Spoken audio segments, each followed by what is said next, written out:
So hello guys, ये बात है 1900 की, जब कोई ग्रेजुएट भी हो जाता था तो वो भी एक बड़ी बात मानी जाती थी। पर उस समय एक इंसान ने BA, 2 MA, PhD, MSc, law की पढ़ाई, डीएससी, डी.लिट जैसी डिग्रीज हासिल की, जिनकी लिखी किताब waiting for a visa Columbia university में टेक्स्ट बुक के रूप में यूज़ की जाती है। जिन्होंने इंडिया का कॉन्स्टिट्यूशन लिखा, जो दुनिया का सबसे बड़ा कॉन्स्टिट्यूशन बना। आज मैं आपसे उन्हीं की बायोग्राफी शेयर करने जा रहा हूँ, डॉक्टर बाबा साहेब भीमराव अम्बेडकर।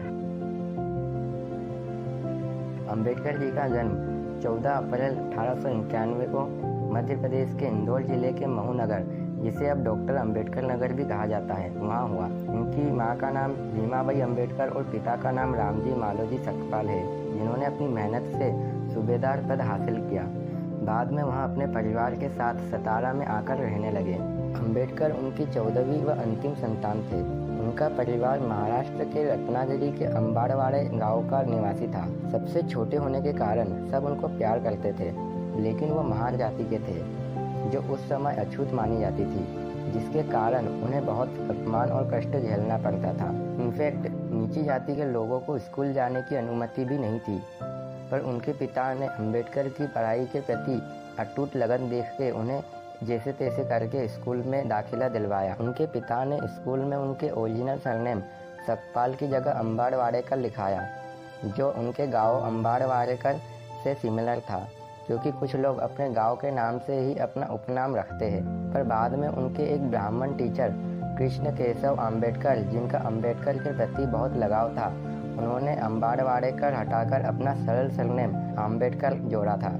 पर अम्बेडकर और उनके बड़े भाई को सभी छात्रों से अलग एक कोने में एक बोरे पर बिठाया जाता था, और वो बोरा भी उन्हें घर से लाना पड़ता था। इनफैक्ट उन्हें पानी पीने के बर्तन को छूने की भी इजाज़त नहीं थी। पानी पिलाने के लिए एक आदमी रखा हुआ था, जो उनके हाथों पर पानी डालता था, तब जाके उन्हें पानी पीने को मिलता था, और जब वह आदमी नहीं होता था तब उन्हें प्यासा ही रहना पड़ता था। पर अम्बेडकर छुआछूत को नज़रअंदाज करके अंग्रेजी की 4वीं कक्षा की परीक्षा में उत्तीर्ण हुए। उस वक्त अछूतों में यह बात कोई सामान्य बात नहीं थी, इसलिए अछूतों के बीच यह एक सार्वजनिक समारोह के रूप में मनाया गया। और उनके परिवार के एक मित्र, जो एक लेखक भी थे, उन्होंने अम्बेडकर को खुद की लिखी किताब बुद्ध की जीवनी गिफ्ट की।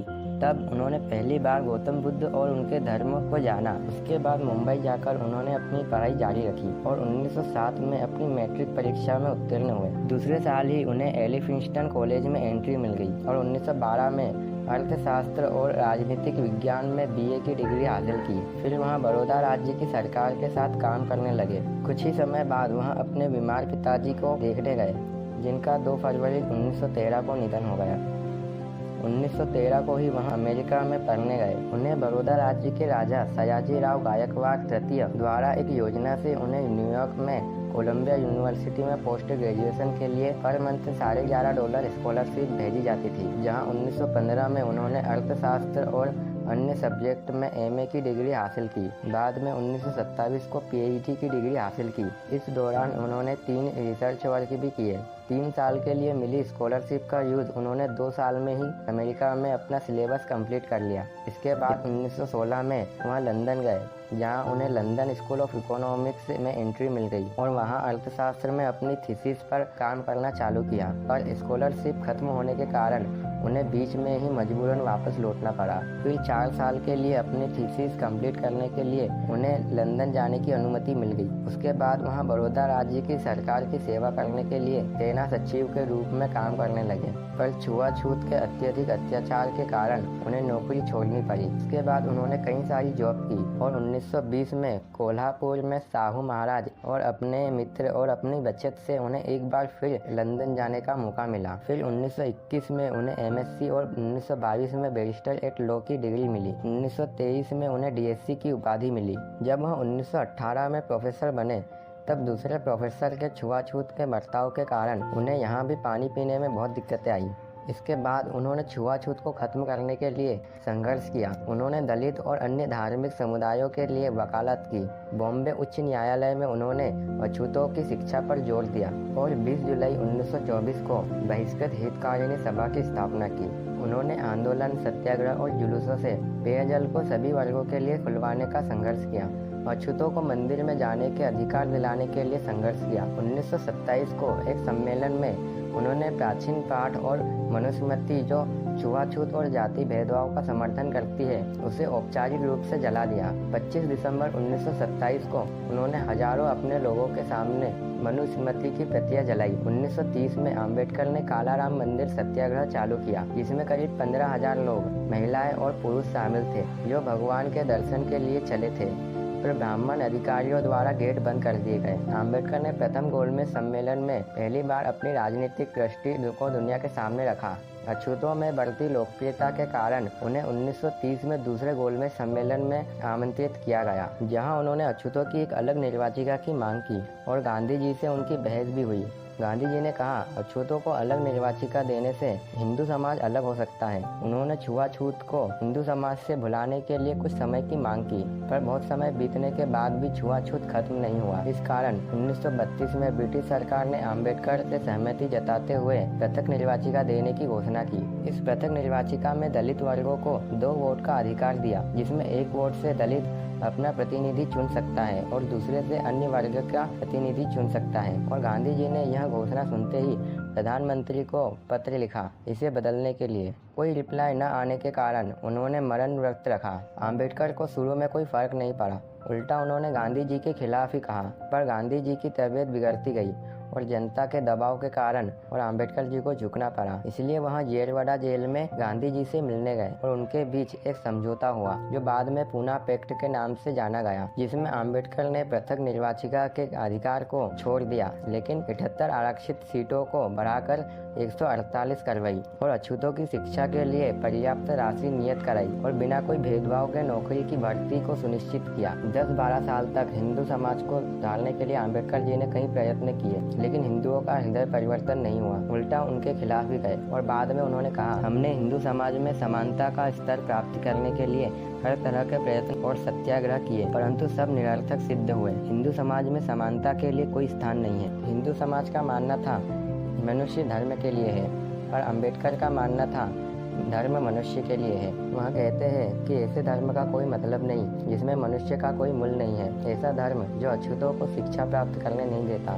नौकरी में बाधा पहुंचाता है, अपमान और कष्ट देता है, यहाँ तक कि पानी पीने को नहीं मिलता, ऐसे धर्म का कोई मतलब नहीं। अंबेडकर ने तय किया कि वह हिंदू धर्म त्याग देंगे। 13 अक्टूबर 1935 को नासिक के निकट येवला में एक सम्मेलन में बोलते हुए अंबेडकर ने धर्म परिवर्तन करने की घोषणा की और कहा, हालांकि मैं एक अछूत हिंदू के रूप में पैदा हुआ हूँ, लेकिन एक हिंदू के रूप में हरगिज नहीं मरूंगा। अंबेडकर ऐसे धर्म को नहीं चुनना चाहते थे जो जाति भेदभाव, छुआछूत, अंधविश्वास, पाखंड इत्यादि चीजों से जकड़ा हुआ हो। अंबेडकर ने धर्म परिवर्तन की घोषणा करने के बाद 21 वर्ष तक के समय के बीच उन्होंने विश्व के सभी प्रमुख धर्मों का गहरा अध्ययन किया और आखिर में उन्हें बौद्ध धर्म पसंद आया, क्योंकि बौद्ध धर्म अंधविश्वास की जगह बुद्धि का प्रयोग करता है, प्रेम और समानता की शिक्षा देता है। भारत को आज़ादी मिलने के बाद 15 अगस्त 1947 को कांग्रेस की नई सरकार अस्तित्व में आई, जिसने अंबेडकर को देश के पहले कानून एवं न्याय मंत्री के रूप में सेवा करने के लिए आमंत्रित किया। अंबेडकर जी ने उन्हें स्वीकार किया। अंबेडकर जी ने 60 देशों के संविधानों को पढ़ा था। अंबेडकर को भारत के संविधान का पिता भी कहा जाता है। संविधान सभा द्वारा 26 नवंबर 1949 को संविधान अपनाया गया। अंबेडकर जी ने अर्थशास्त्र पर 3 किताबें लिखी, administration and finance of the east India company, the evolution of provincial finance in British India, the problem of the rupee, its origin and it's solution, जिसके आधार पर भारतीय रिजर्व बैंक बना। भारतीय रिजर्व बैंक अंबेडकर के विचारों पर आधारित था। 1940 के अंत में उनकी तबीयत बिगड़ने लग गई। वह नींद के अभाव से पीड़ित थे। उनके पैरों में न्यूरोपैथिक दर्द था। वह इंसुलिन और होम्योपैथिक की दवाएं ले रहे थे। फिर वहाँ इलाज के लिए बॉम्बे गए और वहाँ डॉक्टर शारदा कबीर से मिले, जिनके साथ उन्होंने 15 अप्रैल 1848 को नई दिल्ली में अपने घर पर विवाह किया। 1948 से अंबेडकर मधुमेह से पीड़ित थे। राजनीतिक मुद्दों से परेशान अंबेडकर जी का स्वास्थ्य बद से बदतर होता चला गया। अपनी अंतिम किताब भगवान बुद्ध और उनका धम्म को पूरा करने के 3 दिन बाद 6 दिसंबर 1956 को अंबेडकर जी का निधन हो गया। हर वर्ष अंबेडकर जयंती पर सार्वजनिक अवकाश रखा जाता है। 1990 में उनके निधन के बाद उन्हें भारत के सर्वोच्च नागरिक सम्मान भारत रत्न से सम्मानित किया गया। अंबेडकर जी का संदेश था, शिक्षित बनो, संगठित बनो, संघर्ष करो। अंबेडकर जी ने 3 महान लोगों को अपना गुरु माना था, गौतम बुद्ध, संत कबीर और महात्मा ज्योतिराव फुले। उनके 3 उपास्य ज्ञान, स्वाभिमान और शील। उम्मीद करता हूँ कि इस वीडियो से आपका वक्त बर्बाद नहीं हुआ होगा, तो प्लीज़ इसे लाइक करें, इस वीडियो को शेयर करें ताकि यह जानकारी सीमित न होकर और लोगों तक पहुँचे। हमें सपोर्ट करने के लिए आप हमारे चैनल को सब्सक्राइब कर सकते हैं। अगर कोई जानकारी मुझसे छूट गई हो तो प्लीज़ उसे कमेंट के ज़रिए हमारे साथ शेयर करें। इस वीडियो को अंत तक देखने के लिए आपका धन्यवाद।